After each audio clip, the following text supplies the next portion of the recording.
श्री स्वामी समर्थ. मासिक पाळीत स्त्रीला स्पर्श केल्यावर काय होते, एकदा नीट लक्ष देऊन ऐका. भगवान विष्णू लक्ष्मी मातेला काय सांगतात हे पुढे नक्की ऐका.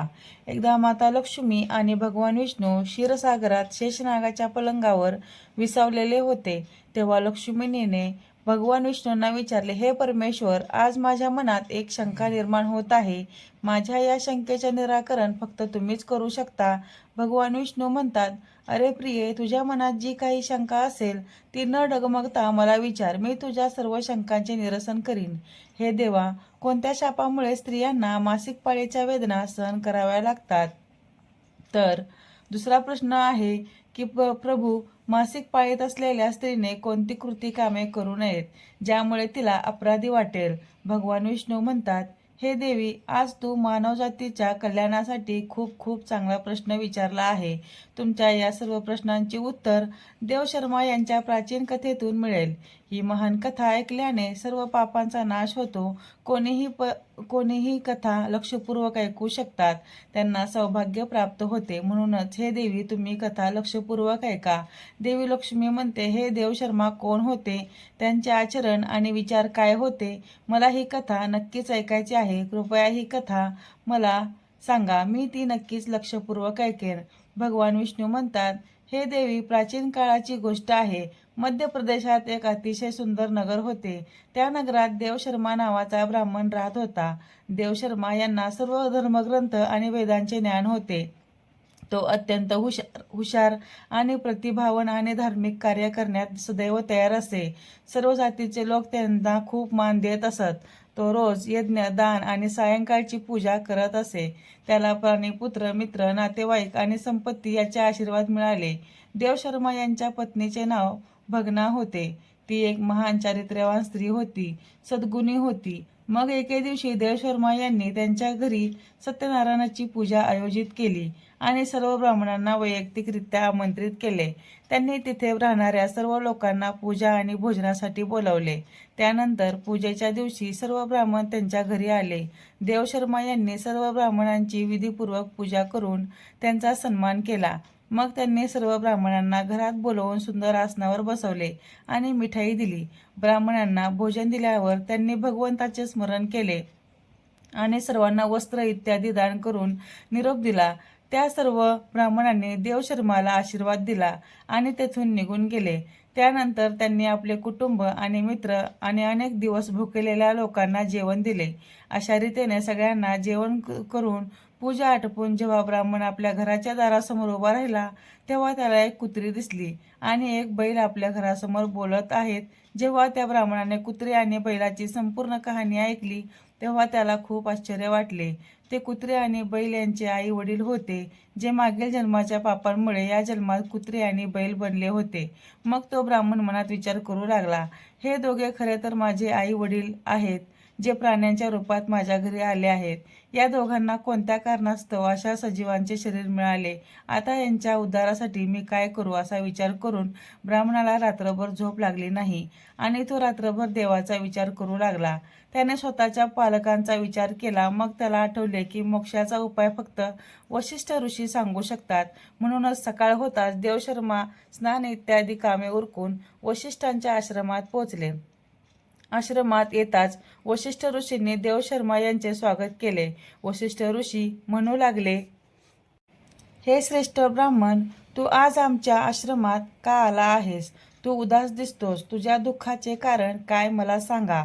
देवशर्मा म्हणतात, हे मुनेश्वर, मी तुम्हाला नमस्कार करतो. तुमच्या दर्शनाने आज माझा जन्म सफल धन्य झाला आहे. हे मुनेश्वर, आज मी तुमच्याकडे शंका घेऊन आलो आहे. कृपया फक्त तुम्हीच मला या दुःखातून बाहेर काढू शकता. मी अत्यंत दुःखी आणि अशक्त झालो आहे. वशिष्ठजी म्हणतात, हे ब्राह्मण, दुःखी होऊ नकोस. तुझ्या मनात कोणतीही शंका असली तरीही न डगमगता विचार. मी तुमच्या शंकाचे नक्कीच निरसन करेल.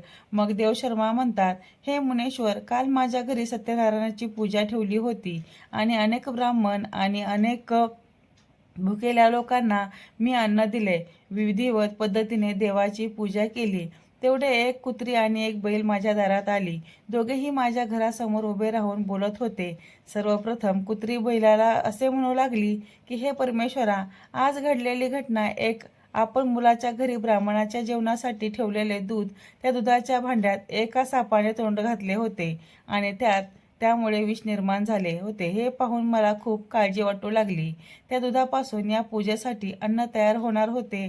ते दूध सगळ्यांनी खाल्ले असते तर ते मेले असते. म्हणूनच मी त्या भांड्यातील सर्व दूध प्यायले. जेव्हा सुनेची नजर माझ्यावर पडली तेव्हा तिने मला बेदम मारहाण केली. त्यामुळे माझ्या शरीराला असह्य वेदना झाल्या. मला खूप वेदना होत आहेत. म्हणूनच मी दुःखी आहे. मला हे दुःख सहन होत नाही. कुत्रीचे बोलणे ऐकून बैल खूप दुःखी झाला आणि आपली कहाणी सांगू लागला. आता मी तुला माझ्या दुःखाचे कारण सांगतो. मागील जन्मी या ब्राह्मणाचा मी बाप होतो. आज या ब्राह्मणाने सर्व लोकांना जेवण दिले, पण त्याने माझ्यासमोर गवतही ठेवले नाही आणि मला प्यायला पाणीही दिले नाही. या कारणामुळे मी खूप दुःखी झालो आहे. मग देवशर्मा म्हणू लागले, माझे आई वडील असे बोलत आहेत. कुत्री आणि बैलासारखी बोलताना पाहून मला खूप वाईट वाटले. मला रात्रभर या विचाराने झोप येत नव्हती. मला प्रत्येक क्षणी काळजी वाटत होती की मी कधीही कोणतेही पाप केले नाही, नेहमी धार्मिक कार्य केले. माझ्या आई वडिलांना असाच त्रास सहन करावा लागतो. म्हणूनच मी आज तुमच्याकडे आलो आहे. कृपया तुमच्या योग्य सामर्थ्याने उत्तर शोधा आणि मला सांगा की माझ्या आई वडिलांची अशी दुर्दशा का झाली आहे आणि त्यांच्या उद्धारासाठी मी कोणती कृती करावी.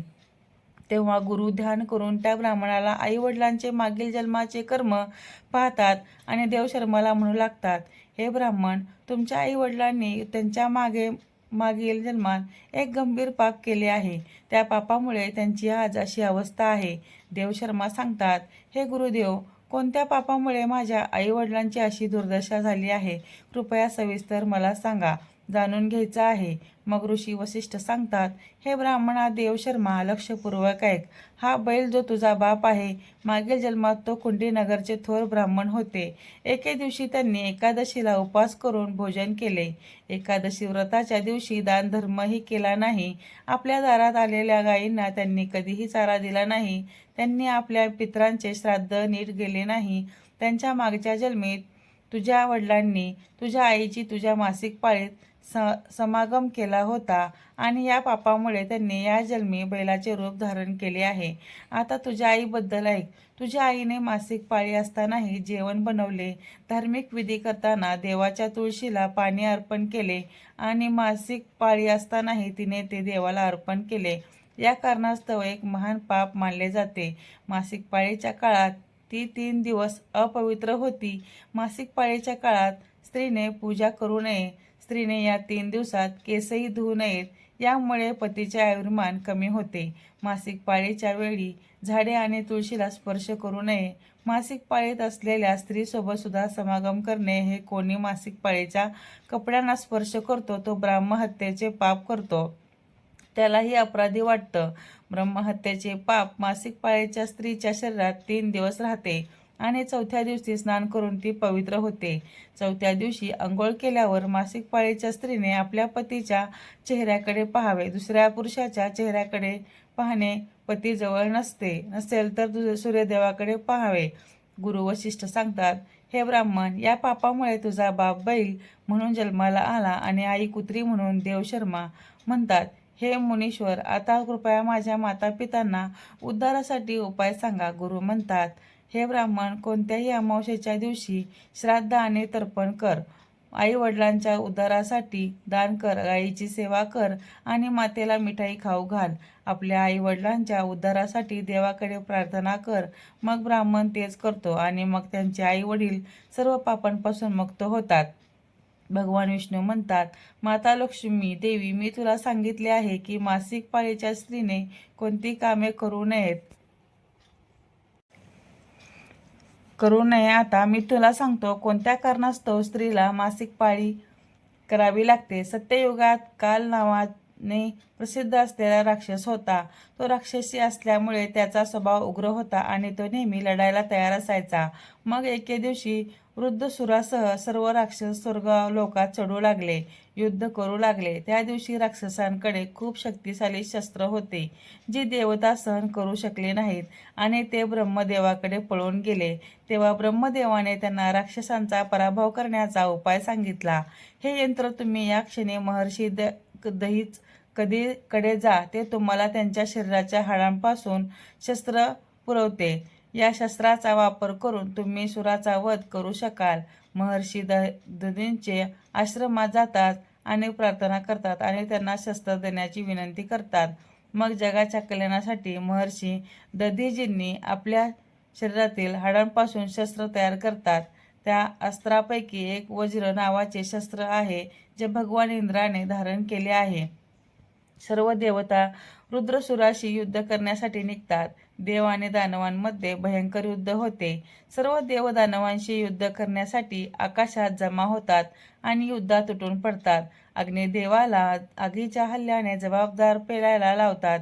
अग्नीच्या प्रभावामुळे शरीराचा प्रत्येक अवयव जळू लागतो. मग वरून देव पाण्याचा वर्षाव करतात आणि राक्षसांना बुडवतात. त्यामुळे राक्षस गर्जना करू लागतात.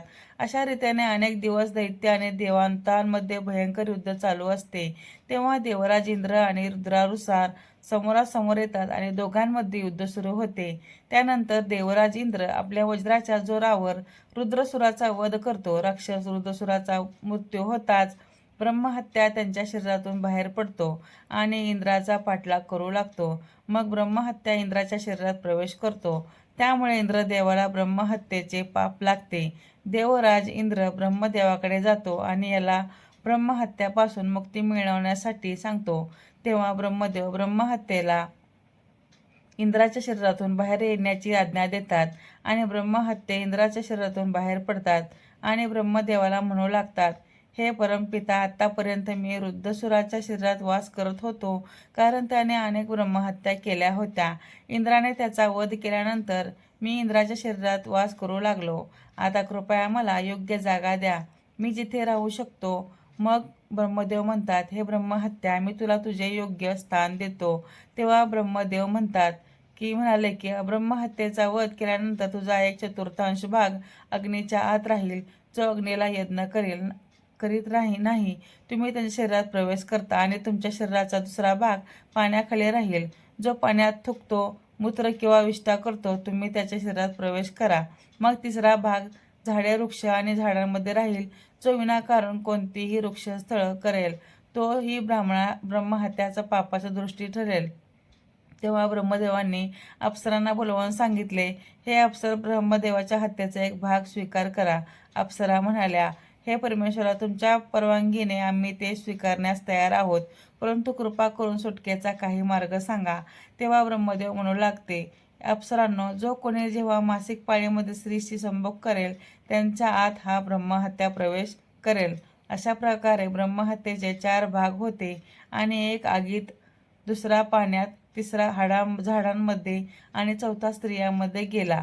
मासिक पाळीच्या काळात जो कोणी स्त्रीला स्पर्श करून तिच्याशी संभोग करतो, तो त्याच्या ब्रह्महत्येचा भाग होतो. त्या ब्रह्महत्येचा वध केल्याचा अपराधीपणा वाटतो. भगवान विष्णू म्हणतात, हे देवी, अशा प्रकारे मी तुला स्त्रीच्या मासिक पाळीमागील कथा सांगितली आहे आणि मासिक पाळी स्त्रीने कोणती कामे करू नयेत इत्यादी सुद्धा माहिती सांगितली आहे. आता महालक्ष्मी सांगतात, हे परमेश्वरा, आज तुम्ही मला खूप महत्त्वाचे ज्ञान दिले आहे, पण मी तुम्हाला वचन देते, मासिक पाळीच्या वेळी पूजा करणारी कोणतीही स्त्री, तसेच मासिक पाळीचा संबंध ठेवणाऱ्या व्यक्तीला घरात मी कधीच प्रवेश करणार नाही. त्यामुळे मासिक पाळीच्या काळात महिलांनी ही कामे करू नका. आणि तुम्हाला ही कथा कशी वाटली नक्की कमेंट करून सांगा. आणि ही कथा तुम्ही लक्षपूर्वक ऐकली का, याद्वारे तुम्ही सुद्धा मला कमेंटमध्ये सांगा. आणि श्री हरी विष्णू लिहा.